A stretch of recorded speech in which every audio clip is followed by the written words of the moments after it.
Bonjour à tous, bienvenue si vous nous rejoignez, si vous n'étiez pas là tout à l'heure pour notre première conférence.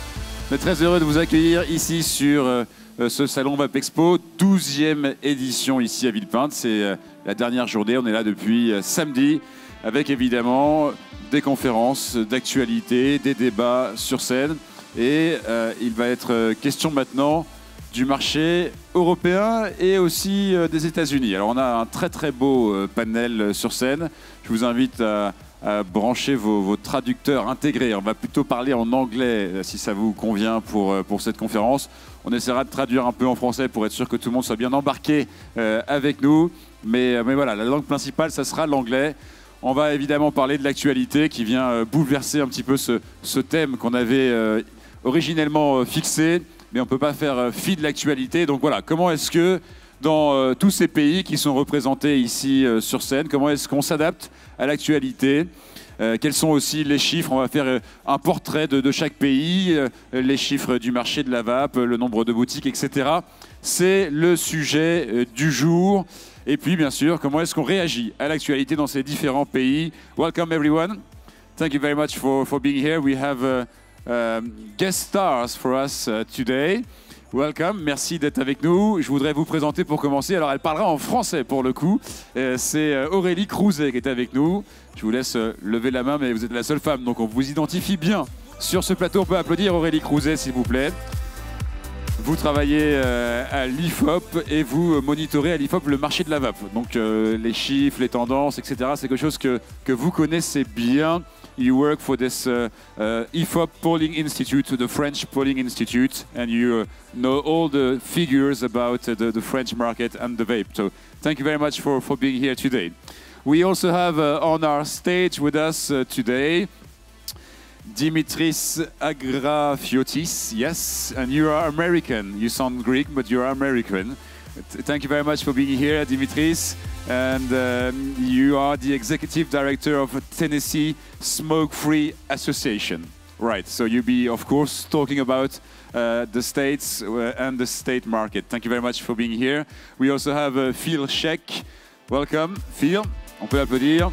And you represent today the whole of vape. It's this same type of show around the vape, but in Germany.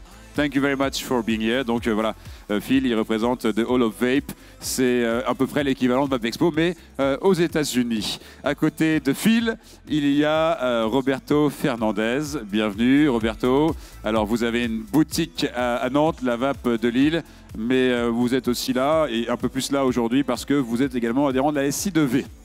Voilà, donc association française, vous en parlerez, syndicat français de la vape. À côté de vous, nous avons Panos Panagiotopoulos. Was I correct? Kind of, kind of. Excuse my Greek. I'm not an expert. You represent GATVAP. It's the Greek Association for the Traders of Vaping Products. Voilà, donc l'association grecque concernée par la vape. And sitting next to you, we have Mose Giacomello. And you represent VAP Italy, once again, same type of show, but in Italy. And to lead the conversation, pour diriger ces débats, notre bien-aimé, reconnu, Jacques Lewezek, qui est avec nous. Merci beaucoup, Jacques, qu'on peut applaudir. Jacques, vous dirigez, vous avez créé Amzerglas, organisme de formation certifié pour les professionnels de la vape. Voilà. Alors, Jacques, je sais que vous avez plein de questions. I know you have lots of questions for our guest today. I give you the microphone. Please try to stick to 40-45 minutes of conversation, and then we will give you the microphone. Il y aura évidemment un temps de questions-réponses après. Jacques, la parole est à toi. Merci. Bienvenue à tous. Tout d'abord, je vais essayer en quelques minutes de quand même répondre à la question qui était posée sur le thème d'aujourd'hui. Mais bien évidemment, tout ça va migrer vers ce qui se passe aussi dans les différents pays suite aux problèmes de cet été. So, we will speak shortly about the subject of the conference, which was the state of of the vaping market in Europe. We'll do that short because obviously we'll then go further in deep in what's going on in each country. But Dimitris, you will be speaking first and state what's going on in the United States. So maybe to start with, we will ask Aurélie to present some data. They are not recent data. Basically, it's the market in France in 2018 up to March this year. So that will be an idea. And my first question to all the European people here is how the market has evolved after the TPD in your country. Okay. So Aurélie. Bonjour à tous. Donc oui, effectivement, les chiffres que je vais vous annoncer à l'instant sont vraiment des chiffres qui sont issus donc d'un monitoring des achats déclarés par des individus, donc qui a eu lieu en 2018 et début 2019. Donc c'est vraiment un tracking en continu. Donc c'est un outil que nous avons mené en collaboration avec un acteur de la vape qui est dorénavant soumis à souscription. Donc effectivement, nous avons vu une projection début 2019 sur le marché de 2019 à un marché estimé à 800 millions d'euros, soit 100 millions d'unités vendues sur toute l'année. On est effectivement sur une augmentation théorique avant les événements de cet été, d'une augmentation de 20% par rapport à 2018. Donc c'est notamment dû à une augmentation du nombre de vapoteurs en France, puisqu'on passait de 4 millions de vapoteurs à 4,5 millions en 2019. Donc on était vraiment sur une phase de croissance du nombre de vapoteurs. So, just to translate for you guys, the market from 2018 to 2019 increased about 20%, mostly due to the increase in number of vapors that started from 4 million in France in 2018 and up to 4.5 million now, or before the events. And the total market was just for France, the figure was just for France, so it's 800 million euros. Donc au niveau de ce marché de la vape, effectivement, on voit que les vapoteurs sont plus des personnes qui qui mixent avec la cigarette.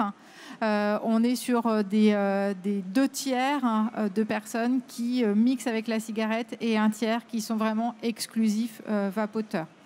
En termes de profil, on est vraiment sur un profil un peu tout le monde. On a un peu plus d'hommes et des personnes qui sont en moyenne âgées autour de 40 ans. Et ces profils sont assez stables dans le temps. So, basically, but ce n'est pas en accord exactement avec les données de Santé publique France, où on a montré que le vapofumage n'était plus qu'environ moins de 50%. Some official data in France showed that last year the proportion of people who vape and smoke decreased, like in the UK, below the 50%. But that's not what the data from Aurélie are showing. She said it's more than 2/3 of people are still doing both. Est-ce que vous voulez d'autres données? Je peux donner d'autres informations. On est aussi un peu plus en 2019 sur un marché d'usage plus que d'équipement. C'est-à-dire qu'on voit vraiment la part des e-liquides augmenter dans la part des achats, sachant que le taux d'équipement est relativement stable, mais c'est vraiment plus l'achat des e-liquides qui augmente. Et cette croissance du marché de la vape est liée aussi à un système qui est l'open tank, porté notamment par les parfums plus diversifiés que peut apporter ce système par rapport à d'autres systèmes. Okay. So basically the increase in market is more on liquids than on materials, on equipment. Equipment is pretty stable, but the increase was mostly on liquids. And mostly on liquids with flavors and so on. Au niveau donc l'open tank représente environ 76% du marché en termes de volume.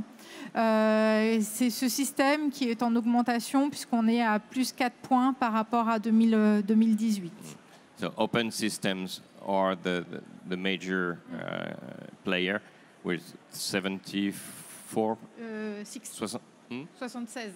76% of the market is open systems, and with an increase of 4% from last year. Et au niveau du taux de nicotine, pareil, on ne voit pas forcément d'énormes évolutions au cours des années au niveau des périodes. Le 0 mg représente à peu près 10% des ventes et c'est assez stable. Okay. Not much variation on the nicotine strength. The no-nicotine liquids represent only about 10% of the sales. And that's it, I think? Okay. So, just briefly, what happened in Germany after the TPD? How the market evolved? Tell us. I'm a little bit sorry that I don't have this precise data as you have it. I don't have this for Germany. No, just a feeling. We don't know whether we are 1 million or 3 million vapers in Germany, and we don't know dual user or only vapers. But we saw that the market slowed down after TPD2 because everything is much more complicated now. And many vapers order their devices in France or in UK or in China. So the German market, the German resellers really had a disadvantage with this TPD2, and that's going on. Donc en gros, Phil nous dit que le marché allemand a souffert un peu de l'application de la directive parce que les consommateurs se sont beaucoup tournés vers la France, vers l'Angleterre pour acheter leur liquide ou leur matériel et que du coup ça a impacté le marché allemand. Because we have in Germany, we have a 6-month delay. That means if you want to import a vaping device or a liquid to Germany, you have to register it and then you have to wait for 6 months until you can sell it. Even on the devices. Right, even on the devices. And this is a killer argument because we know vapers want a new device right now, immediately. So they will order it everywhere, but not in Germany. Yeah, which is not the case in France or in UK. Donc le problème aussi, c'est qu'en Allemagne, pour importer du matériel ou des liquides, alors les liquides, c'est vrai partout en Europe, il y a un délai de 6 mois lorsque l'on dépose un liquide avant de pouvoir le vendre, mais en Allemagne, il y a aussi, ça marche aussi sur le matériel. Donc du coup, les gens se sont tournés vers le marché français et anglais pour acheter le matériel. OK? OK, yeah. Voilà. Roberto, tu as un mot à dire un petit peu sur le marché espagnol ou ce que tu peux en savoir? Alors sur le marché espagnol, ce que j'en sais, c'est que la TPD a commencé à être appliquée de façon un peu plus stricte il y a 2 ans. Donc obligation de déclarer comme en France les liquides 6 mois avant que ça soit mis sur le marché. C'est un marché qui est jeune et c'est un marché en même temps qui a énormément souffert parce que lors du premier Vape Expo à Bordeaux, en Espagne, il y avait eu le premier cas de pneumonie lipoïdique qui avait été annoncé. Donc ça a tué le marché espagnol qui commençait à décoller. Et là aujourd'hui, en termes de boutiques, c'est 500 boutiques sur le territoire. C'est un marché qui est encore très très jeune et aujourd'hui il est attaqué très fortement par le ministère de la Santé espagnol qui préconise et qui oblige les gens à plutôt se tourner vers la partie médicamenteuse, le Champix et autres. Et aujourd'hui ils sont dans un très très gros combat. The Spain market suffered a lot. In 2013, there was a lipoid pneumonia case reported that killed vaping in Spain. They slowly recovered, but there's only 500 vape shops in Spain when we have maybe 2,800 in France. And recently also the Ministry of Health has been encouraging people not to vape, but to go to NRTs or other medicinal substances. Et suite à ça, il y a eu une super réaction de tous les acteurs de la vape en Espagne. Il y a 15 jours, 3 semaines, se sont organisés pour faire une première manifestation au sein même du ministère de la Santé. Ils ont réuni plus de 2000 personnes qui ont manifesté pour avoir le droit à vaper, pour avoir le droit d'utiliser leur liquide. Et ils sont dans une vraie guerre ouverte aujourd'hui pour défendre la vape, parce qu'ils ont des études, ils ont des résultats qui sont très intéressants. Mais aujourd'hui, c'est de l'autre côté de la partie arrière, la partie politique qui les freine énormément. Donc c'est un marché qui ressouffre une deuxième fois, mais qu'il faut encourager. So the market is suffering again. There was a big protestation 2 or 3 weeks ago. There was more than 2,000 vapers demonstrating in front of the Ministry of Health. And well, it's a long process to go back, and obviously also because of all that we will talk just after that. What about Greece? Greece had on 1st of March 2017 the TPD established, but 2 months before we had also the excise tax on e-liquids. So this was very important to change the market from e-liquids and go to flavors. So we have TPD compliance, but only the first period we had companies to pay and register products. Then too many companies offered flavors out of TPD without nicotine, and the whole market, I think that we had almost 400,000 vapers in Greece. Some dual, but Greeks are very strong-tempered, and they decide to change, and they change. I think the problem in Greece, and we have a decrease in the market, is because we don't have newcomers. Too many media announcements by lung doctors saying that, especially after USA incidents, vapers may die very, very soon. We have told you about vaping, etc. And this gives a very bad image for a smoker to go to vaping, the first, and the fresh vapers of 1, 2, 3, 4 months decide to go to another product, let's say heated tobacco, or to return back to tobacco, to combustion, just because of the fear, because when the chief of anti-smoking campaign of Greece says that, vaping is very dangerous, almost the same, maybe more than tobacco cigarette, then it's very difficult for us to prove that this is not the truth. Bon, je vais raccourcir, hein.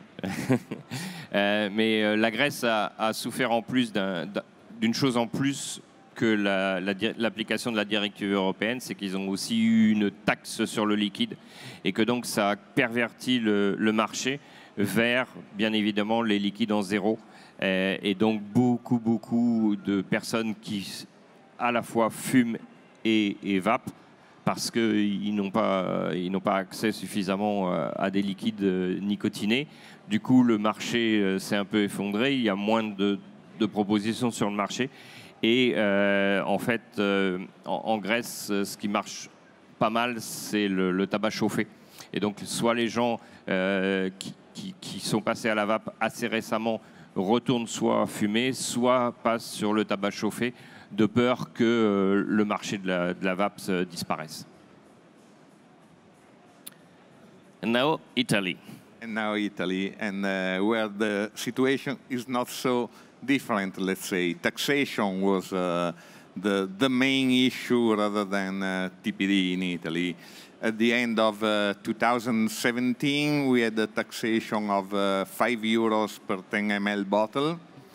It has been reduced 1 year ago to 1 euro per 10 ml, but this was enough to, let's say, stop or stabilize the market. Official data from the health ministry say about 1.4, 1.5 million vapers, 74% dual users, but what we are not seeing now are new vapers, smokers being converted to vaping. During the high taxation period, we saw new products coming in, heated tobacco, for example, that is now the product for the smokers. They did a good job in Italy and is well distributed. And so we are not seeing the new vapors coming in. Last news from the US are not helping, obviously, on this. Donc en Italie, c'est pareil. Fin 2017, il y a eu une taxe de 5 € par fiole de 10 millilitres. Je vous laisse imaginer ce que ça veut dire. Qui a été révisée à 1 € plus récemment. Mais du coup, ça a énormément affecté le marché italien. Il y a environ 1,5 million de vapoteurs, 74% de vapofumeurs. Et là aussi, finalement, c'est le tabac chauffé qui récupère la donne parce que c'est un produit qui s'est pas mal développé en Italie. So, now, our special guest. Thanks. Before we get started, seriously, I want to apologize for the irresponsible and unethical and, in my opinion, criminal behavior of the US government towards tobacco harm reduction and vaping.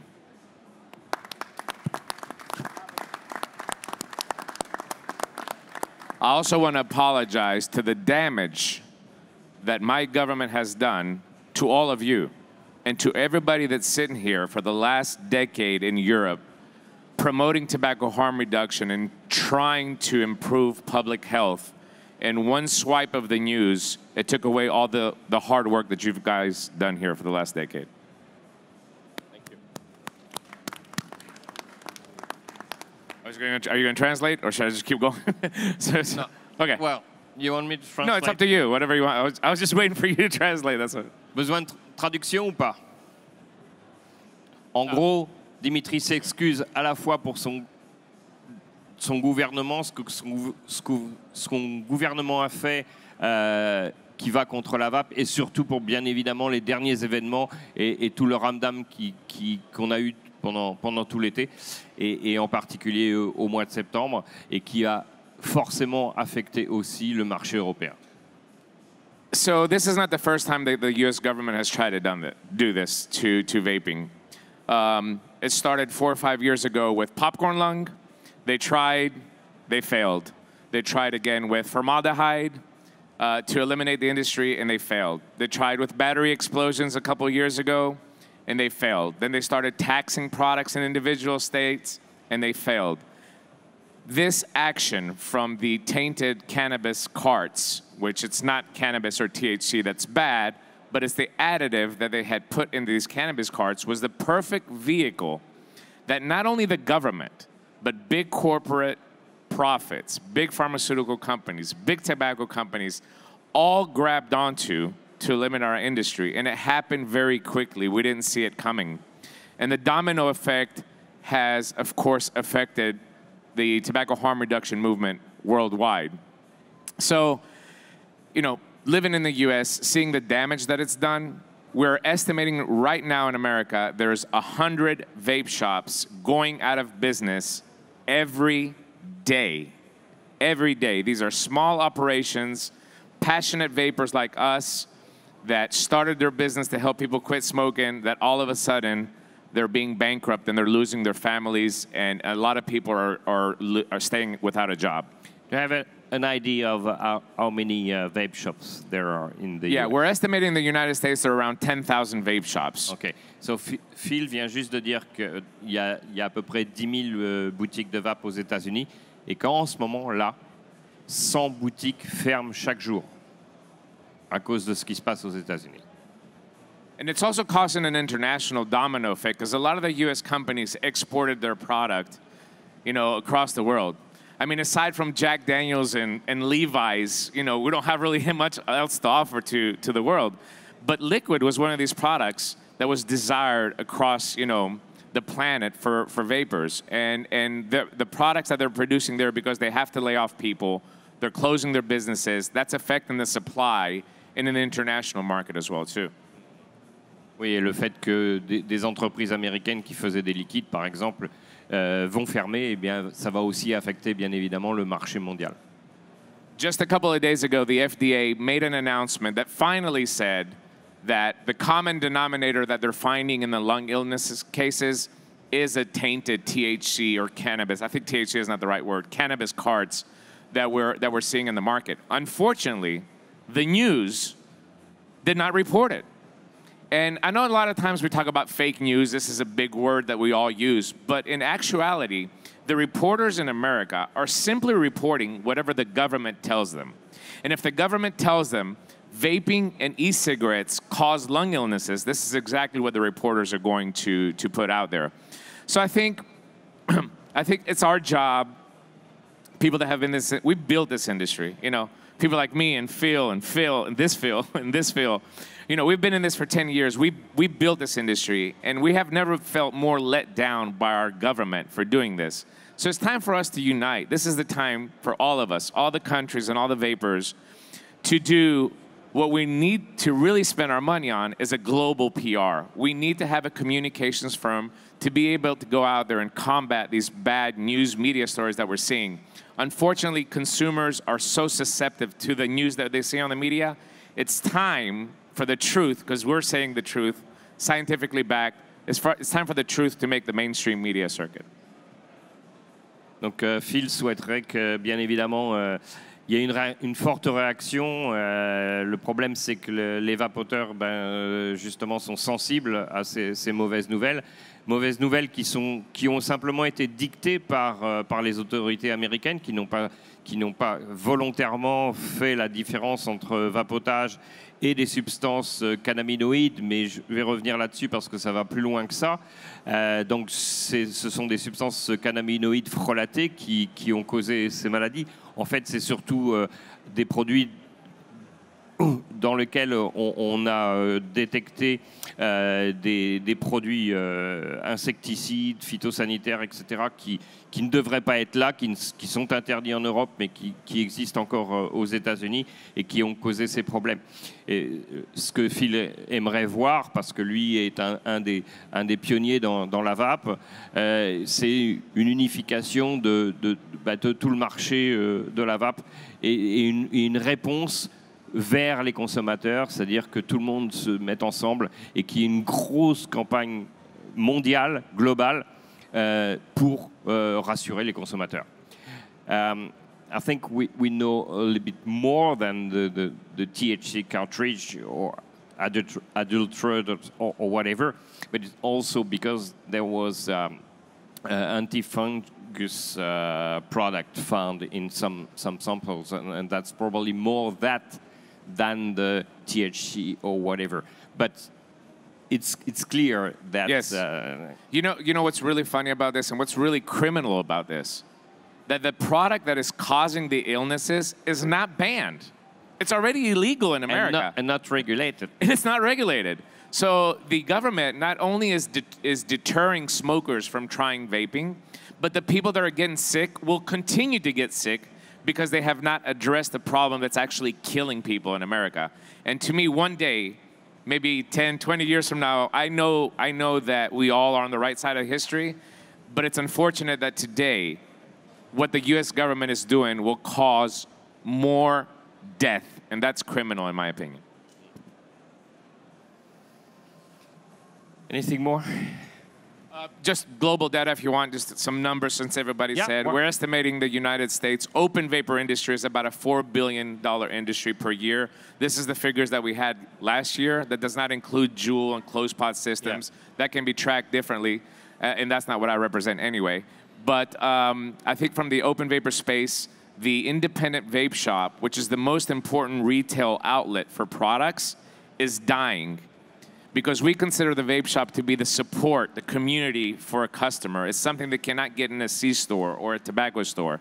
So from the 10,000 vape shops that we've had last year estimated, we believe by the end of the year, we're gonna see a dramatic, even 50% increase of a brick and mortar retail store, which is very detrimental to educating on what the product is. So we'll have to wait and see what the new data is gonna show. I hope one day that we can sue the government in America and at least get some money back to compensate for these people that lost their jobs.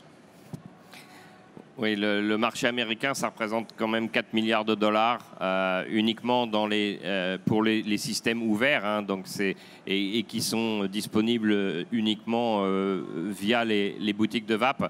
Il y a plein de systèmes fermés comme Juul, etc., qui sont disponibles partout.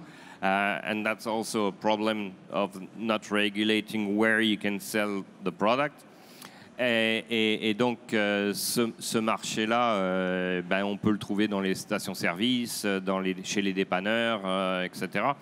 Et donc là, ce qui se passe, c'est que le principal vecteur, comme ici, pour convaincre les fumeurs de passer à la vape et pour rassurer les gens qui sont passés à la vape, ce sont les boutiques de vape. Et là, elles sont en train de fermer les unes derrière les autres. Et tout ça s'effondre. Et Phil espère qu'un jour, il aura la chance de pouvoir poursuivre le gouvernement des États-Unis pour toutes les morts qu'il aura sur la conscience. Just one thing, if I can add. I'm sorry, I'm talking too much. I apologize to the panel. But this is very, very important. This industry has done a lot of stupid mistakes. In America, we had very bad labeling, very bad marketing. We lowered nicotine levels. You go to the vape shops, you find 3 milligram, it doesn't help. We've done a lot of stupid mistakes. But we have never done anything like the US government that we vote to protect the public health. Never have this industry has done something so criminal as this. So everything that we've done in the past does not compare to what is happening right now with the US government in America. Phil reconnaît que malheureusement le marché de la vape n'a pas forcément fait les meilleurs choix. Par exemple, ils n'étaient pas très bons sur les étiquetages, ils n'étaient pas très bons sur... Ils ont encouragé les gens à baisser leur taux de nicotine de plus en plus et à vendre du 3 mg, etc. Donc, il bat sa culpe, il reconnaît qu'ils n'ont peut-être pas fait le meilleur boulot, mais que là, ce qui se passe, c'est que le gouvernement américain est vraiment en train d'aller totalement à l'encontre de la santé publique aux États-Unis. Thank you very much, Phil.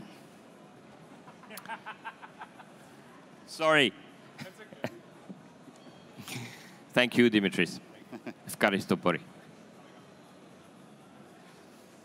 Tu as des questions? Ouais, OK. Est-ce qu'on a des questions dans le public en français ou en anglais? In French or in English? Do you have any comments, questions? Do you want to react?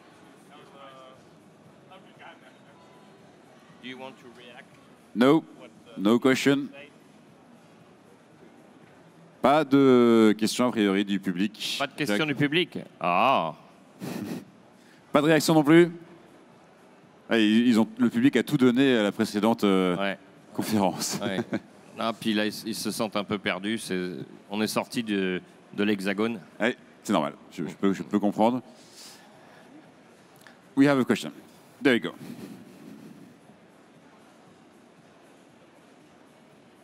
Je ne vais pas me lancer en anglais, mais Non, tu peux. moi, tout ce que je constate, c'est que le problème des attaques contre la vape, il est mondial. Et je veux dire, je suis très touchée des excuses de Dimitri, mais ce n'est pas à lui de s'excuser. Parce que je pense que Dimitri, bon, moi, je n'ai jamais suivi ses revues, mais il m'a réconcilié avec le reconstructible déjà. Genre. Et donc, je pense que c'est des petites... Pour l'instant, on en est réduit. Moi, c'est ce que je constate quand même depuis 2013, où j'ai pris conscience que la vape était en danger et attaquée. Je constate que dans tous les pays, il y a comme de nombreux pays, on n'a même pas le droit de rentrer avec une vape sur le territoire, quoi. Je pense aux pays asiatiques, toute l'Amérique latine. Et que ça veut dire pour moi qu'il y a quand même une un gros travail du lobby du tabac. Et je m'excuse pour Patrick, mais j'ai de la présence et l'agressivité vis-à-vis de moi, public, par exemple, de Vibe, de Juul, de je sais plus quoi, de Blue, est un signe aussi qu'ils font quand même de l'entrisme. Et ce qu'on appelle de l'entrisme, c'est-à-dire qu'ils pénètrent le marché. Et pour moi, leur politique, mais peut-être que je me trompe, hein, je vois ça, c'est mon analyse complètement à courte vue, c'est qu'ils ont envie de récupérer, ils le jouent un petit peu à l'Amazon, quoi. C'est-à-dire, voilà, on pratique des prix bas, on pénètre, on va partout, etc., et on essaye de récupérer l'ex-fumeur.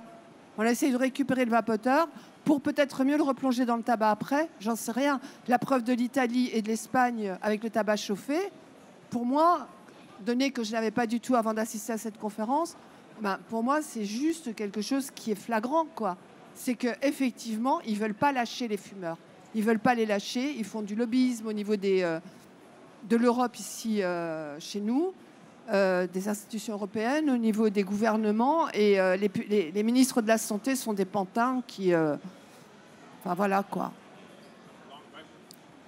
Yeah, it's more a commentary than a question. I will try to shorten. She said that you shouldn't excuse yourself for the U.S. government or so on. It's not just the U.S. It's a global action.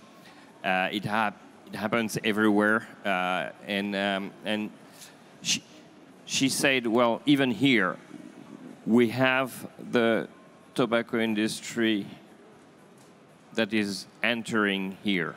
It's entering the market everywhere with cheap product, or at least trying to get a grip. We have the example of Greece and Italy here with the taxes that push people towards eat not burn product and so on.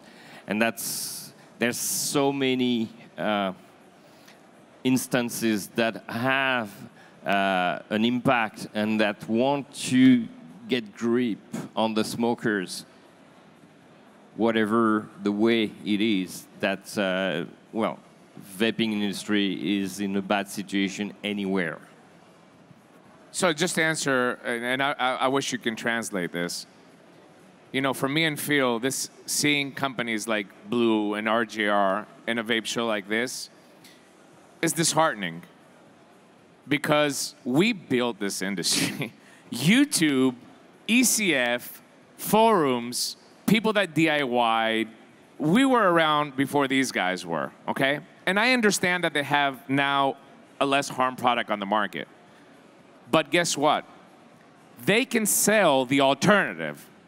So if vaping goes away, they can still sell cigarettes. What are we gonna do? So if you're serious about tobacco harm reduction, if Blue and Views is serious about tobacco harm reduction, guess what? They should stop selling cigarettes tomorrow.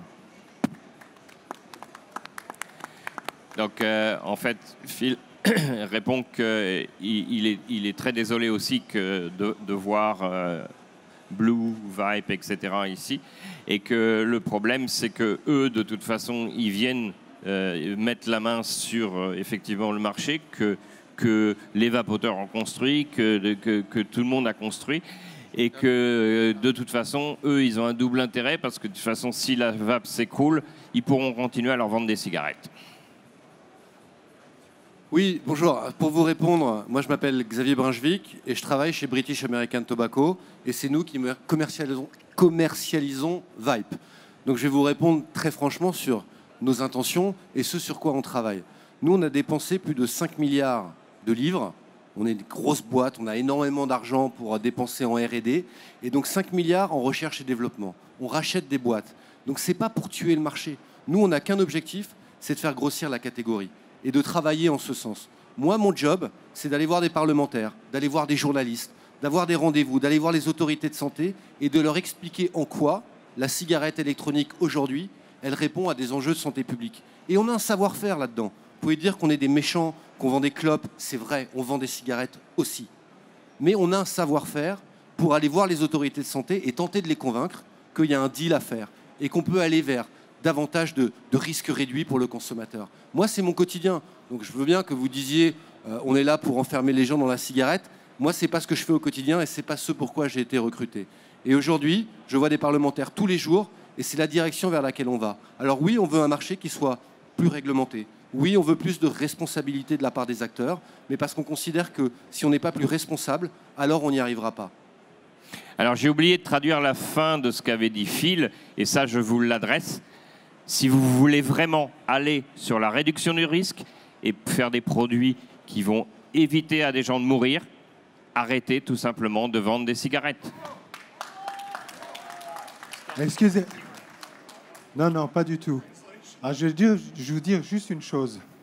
C'est que votre industrie a tué 100 millions de personnes au XXe siècle. L'OMS attend que vous en tuiez 1 milliard au XXIe. Et maintenant, osez faire un tel numéro de récupération, moi, ça me laisse sans voix. Sans voix. La seule chose qui vous intéresse, c'est l'argent. Vous devriez être caché là-bas derrière, ne rien dire du tout, être modeste. Ça me terrifie. Ça me terrifie. C'est honteux. C'est honteux. Alors, on n'est pas responsable de 100 millions de morts. On est responsable de beaucoup plus que ça. Beaucoup plus que ça. Plus que toutes les guerres mondiales réunies au XXe siècle. Tous. Et on le sait. Alors moi, je peux arrêter de produire des cigarettes. OK. Est-ce que les gens ils vont arrêter de fumer parce qu'on arrête de produire des cigarettes? Si on leur propose des substitutions qui marchent, oui. Et c'est ce sur quoi on travaille. Nous, aujourd'hui, on continue à gagner de l'argent sur la cigarette. Moi, mon salaire, il n'est pas payé par le vapotage. Il est payé par la cigarette combustible. Mais tous les profits qu'on fait sur la cigarette combustible, et il en reste, bien sûr, on les réinvestit dans ce qu'on appelle ces nouvelles catégories de produits. Et moi, très honnêtement, si je peux vendre des produits qui ne vont pas tuer la moitié de mes consommateurs, je serai le premier content. Mais je crois qu'il est complètement illusoire de décréter l'arrêt de la production de cigarettes. Non. Les mecs, ils vont aller s'acheter des clopes ailleurs. Le marché chinois, ils n'en ont rien à foutre de la réduction des risques. C'est pas comme ça que ça fonctionne. Donc moi, je veux bien qu'on se fasse plaisir en disant « Ouais, j'arrête de vendre des cigarettes ». Est-ce que ça va régler le problème?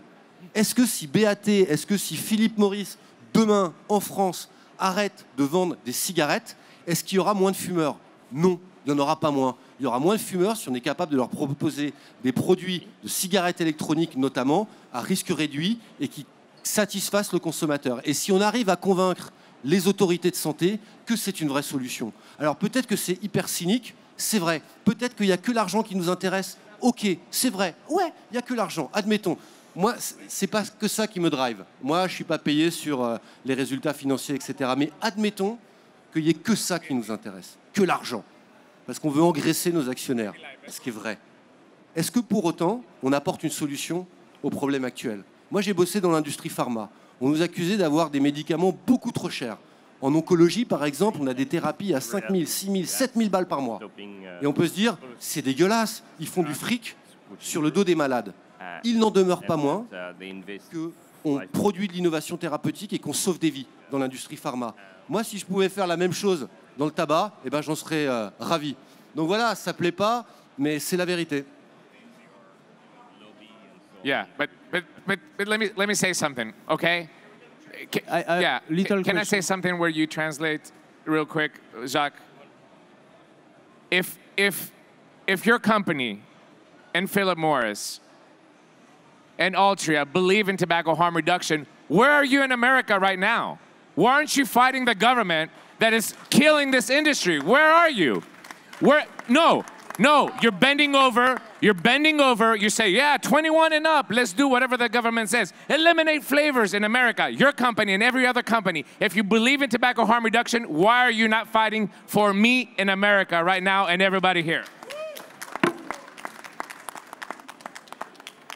Une question à Dimitri, une toute petite question très simple. Est-ce que le fait que l'industrie du tabac ait mis ses pattes sur le vapotage, est-ce que c'est pas ça qui crée la crise que l'on vit aujourd'hui? Et est-ce que l'industrie du tabac ne fait pas un rôle d'épouvantail, finalement, pour la vape?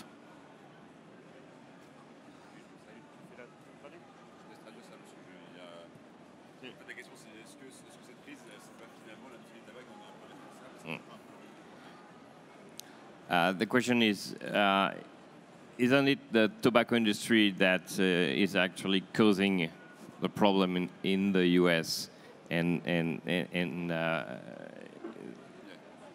If I believe they're behind it? If I believe that... Est-ce que tu veux dire qu'ils sont derrière? Yeah, no, or because of their actions. You know, it's not one company that's causing the problem in America. Or inaction. Right. They're taking advantage of it. Right? This is the perfect storm. Vapors are a bowling ball. And we're going down the bowling alley, and the pins, pharmaceutical companies, tobacco taxes, big tobacco profits, I can put them all in line.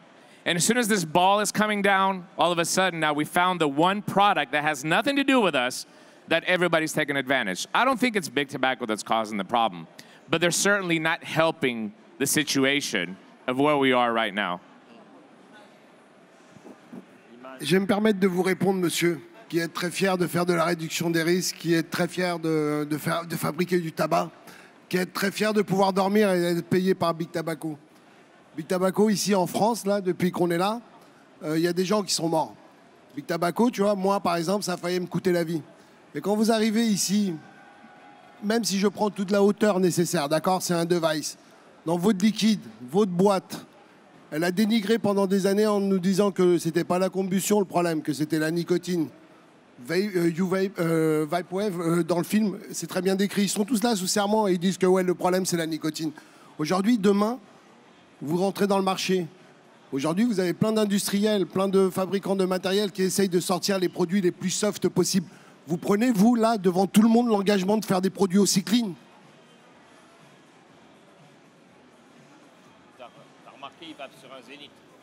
Nous, tous nos produits sont fabriqués grade pharmaceutique en Angleterre, etc. Donc on a tous les labels. Enfin, je veux bien, mais d'habitude, on nous accuse de vouloir mettre en place des règles, justement, qui sont trop élevées et qui risquent de tuer le marché.